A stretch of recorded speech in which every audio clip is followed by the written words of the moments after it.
Bonjour chers lecteurs du site exalto.com. Alors Jean-Guy m'a proposé de m'adresser directement à vous pour vous partager des conseils sur un thème qui est vraiment important pour lui et qui, je pense, peut être extrêmement important pour vous. Le lâcher prise. Alors on parle souvent du lâcher prise, mais pourquoi lâcher prise? C'est ça qui m'intéresse, c'est la finalité. La finalité pour vous, c'est du bien-être. La finalité pour vous, c'est aussi de pouvoir vous attirer, ce qui est important pour vous. Je sais justement que Jean-Guy vous parle régulièrement de loi d'attraction, de principes de bien-être, de bonheur.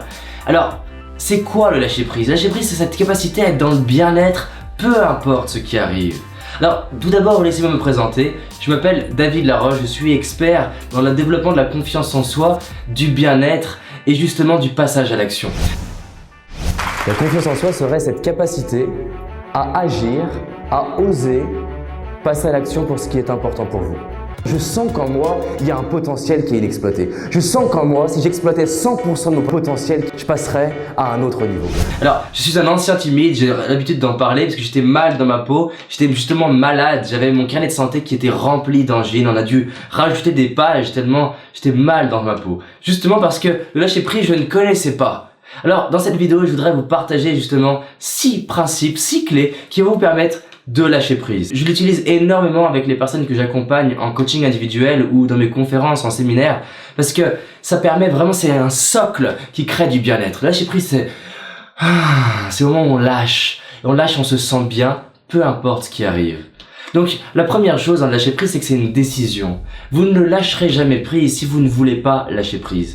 Lâcher prise, c'est se dire, je suis heureux ou je suis heureuse, peu importe ce qui arrive. Vous savez que tous les matins, je me répète tous les jours, je suis heureux, peu importe ce qui arrive. Je suis dans le bien-être, peu importe ce qui arrive. Je décide d'être heureux ou pas. C'est moi. C'est pas les circonstances extérieures. C'est pas le fait d'avoir eu le passé que je veux. C'est pas le fait d'avoir le physique que je veux. C'est pas le fait d'avoir l'argent que je veux ou pas. C'est pas le fait d'être aimé ou pas, d'être adulé ou pas, d'avoir l'augmentation ou pas, d'être en crise ou pas. Non.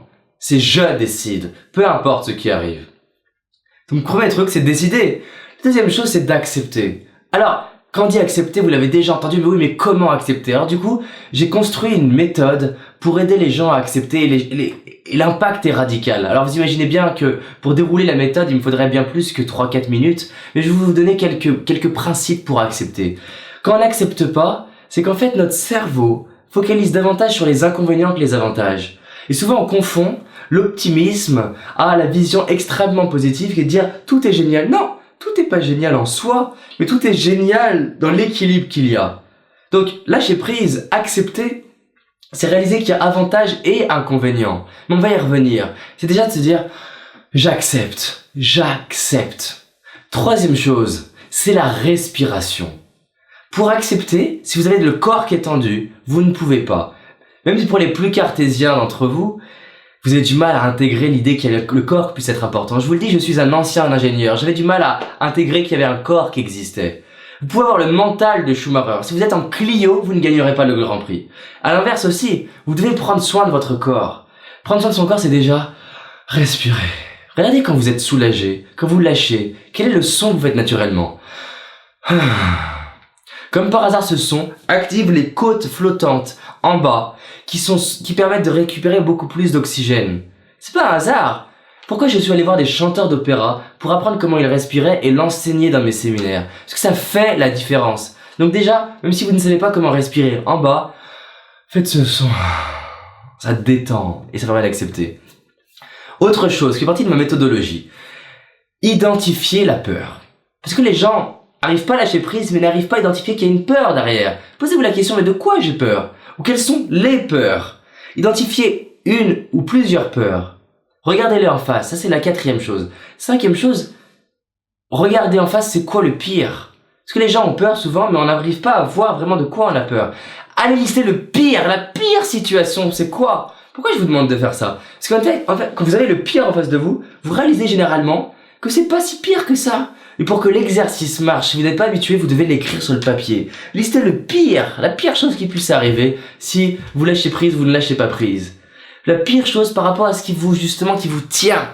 Et quand vous avez le pire, allez lister entre 10 à 30 avantages que le pire arrive.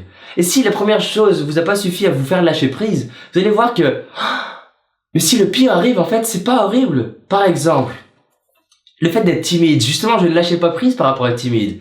Et je me dis, c'est quoi le pire? Le pire, c'est d'être resté timide. Le pire, c'est d'être timide. Le pire, c'est de ne pas oser aborder les gens. Et là, j'ai listé les avantages à être timide. Empathie, par exemple, le fait de poser des questions, d'écouter. J'ai réalisé que dans la timidité, il y avait le germe d'une excellente communication. Et du coup, j'ai vu ma timidité comme un tremplin pour bien communiquer. Et après, en lisant des biographies, en lisant des gens, j'ai réalisé qu'il y avait tout un tas d'orateurs, de conférenciers, d'acteurs, d'auteurs qui étaient des anciens timides. Est-ce que c'est étonnant? Non. Parce qu'il n'y a pas de douleur sans désir, il n'y a pas de peur sans désir. Il n'y a pas de désir sans peur. Donc, le pire et les avantages du pire. C'est quoi le pire, par exemple, si je suis humilié sur scène? Peut-être que ce sera un tremplin pour faire une prochaine prise de parole. Il y a toujours des avantages. Il y en a toujours un au moins, c'est l'apprentissage. J'arrive à mon concept que j'ai appelé l'avantage décalé. L'avantage décalé, c'est que tout ce qui génère des inconvénients à court terme peut, si vous le décidez, se transformer en avantage à court terme et à long terme. Par exemple, la dernière fois, je fais tomber mon iPhone dans les toilettes et j'étais énervé. Mais en étant énervé, j'étais en train de créer une soirée pourrie pour moi et pour les personnes autour de moi, pour moi et pour ma chérie. Le fait de me dire, ok, c'est quoi l'avantage de ce truc-là? Je mets pas les yeux sur l'inconvénient. C'est quoi l'avantage? L'avantage, c'est peut-être que j'ai appris quelque chose par rapport au fait de poser l'iPhone au-dessus des toilettes. 2, par rapport au fait d'être concentré, d'être dans le moment présent et pas dans le speed. 3, c'est quoi l'avantage par rapport à long terme? Je vais peut-être me challenger par rapport aux finances. Je vais peut-être du coup avoir un deuxième téléphone. Peut-être, qu'est-ce que ça peut être l'avantage? Peut-être que je vais me dire, je vais pouvoir me motiver pour inspirer mes enfants, me motiver pour inspirer les gens qui me suivent. Et vous imaginez pas le nombre de challenges que j'ai pu dépasser en me disant, plus tard, t'en parleras comme une victoire. Et regardez de quoi vous êtes fiers aujourd'hui. Vous êtes fiers des choses qui ont été dures et vous avez dépassé. On n'est pas fiers des résultats, on est fiers quand on s'est impliqué. On est fiers quand on a tout donné. On est fiers quand on a avancé. Dernière clé, c'est le fait de décider. Vous devez décider, construire avec. Pour lâcher prise, il faut que votre système nerveux se dise, il y a un sens. Donc, qu'est-ce que vous pouvez construire en prenant la décision de vous dire, ok, j'accepte et je vais construire quelque chose que je n'aurais pas construit si je n'avais pas eu ce challenge-là. Et là, le système nerveux commence à comprendre qu'à chaque fois que vous avez un challenge, vous construisez un truc mieux pour vous et pour les autres. Ah, bien-être. Parce qu'au fond, on a un cœur qui est là pour donner aux gens. Le secret de la motivation que je donne dans mes conférences, c'est faites les choses pour vous et pour les autres. Pour les autres et pour vous. À la fois en égoïste et à la fois en altruiste. C'est un mélange des deux. Donc, construisez. Les gens disent, plus tard je rigolerai. Pourquoi pas commencer maintenant et construire une vie inspirante plutôt que de s'en plaindre? Parce que dans tous les cas, les gens vous donneront raison. Vous pourrissez votre vie à partir des malheurs que vous avez eus. Les gens vous diront, t'as pas eu de chance. Vous construisez la vie la plus magnifique à partir de la vie que vous avez eue. Les gens vous diront, t'as eu de la chance. Regardez Mimi Mati. Les gens disent, ouais mais elle a des contrats parce qu'elle est naine.